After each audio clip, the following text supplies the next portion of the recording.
Breaking news దేశవ్యాప్తంగా సంచలనం సృష్టించిన గుజరాత్ గోద్రా అల్లల్ల అంశం మరోసారి ఇప్పుడు తెరపైకి వచ్చింది. తాను సీఎంగా ఉన్నప్పుడు జరిగిన గుజరాత్ అల్లర్లు, గోద్రాలోని సబర్మతి ఎక్స్ప్రెస్ రైలు దహనం కాండను ఇటు ఆధారంగా చేసుకుని తెరకెక్కిన ది సబర్మతి రిపోర్ట్ పై ప్రధాని నరేంద్ర మోదీ ప్రశంసల వర్షం కురిపించారు. నిజాలు బయటకు వస్తున్నాయని పేర్కొన్నారు ఆయన.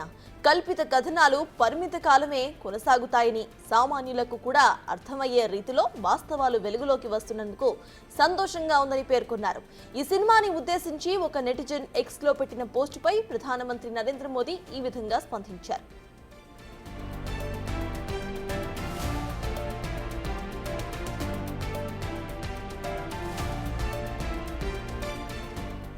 రెండు 2002లో గుజరాత్లో జరిగిన అల్లర్లు, గోద్రా రైలు దహనం కాండ దేశాన్ని కలిచివేసింది.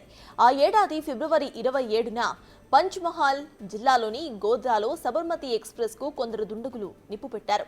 ఘటనలో 59 మంది ప్రయాణికులు ప్రాణాలు కోల్పోయారు. దీనిని ఆధారంగా చేసుకుని బాలీవుడ్ దర్శకుడు ధీరజ్ సర్నా ది సబర్మతి రిపోర్ట్ సినిమాను తెరకెక్కించారు.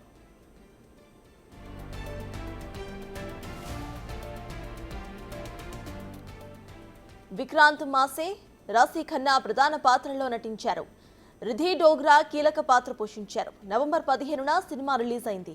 ఈ నేపథ్యంలో దీనిని ఉద్దేశించి ఒక నెటిజన్ ఎక్స్ పోస్ట్ పెట్టాడు. ప్రతి ఒక్కరు కూడా ఈ చిత్రాన్ని తప్పక చూడాలని పేర్కొన్నారు.